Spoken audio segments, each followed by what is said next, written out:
Ici Nadine Tanguay, voici une petite capsule pour travailler avec l'application IDO-CO. Comment prendre la présence ou l'absence ou le retard d'un de vos élèves rapidement.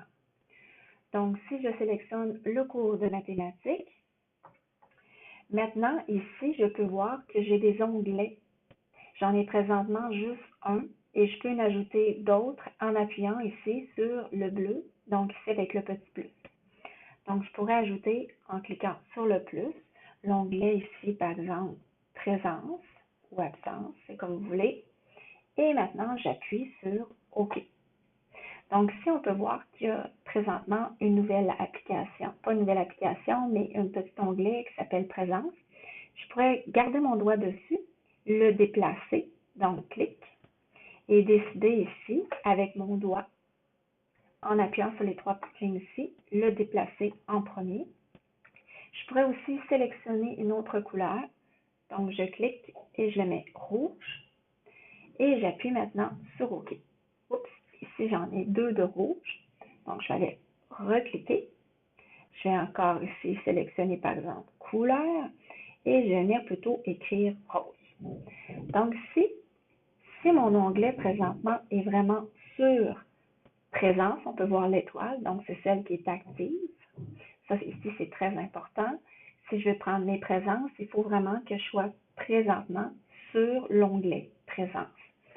Maintenant, si je vais sur le plan de classe de mon groupe, donc ici, pour prendre les présences, je vais cliquer ici sur le petit icône pour appuyer ensuite sur celui avec un point d'interrogation.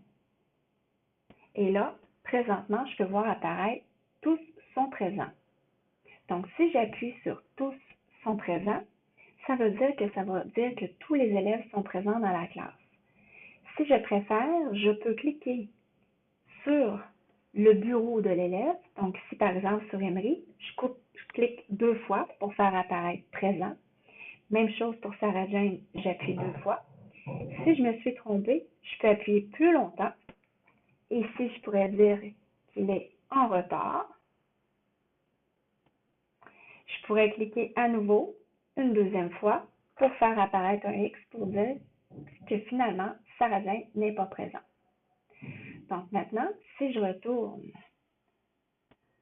ici, je peux voir que présentement la création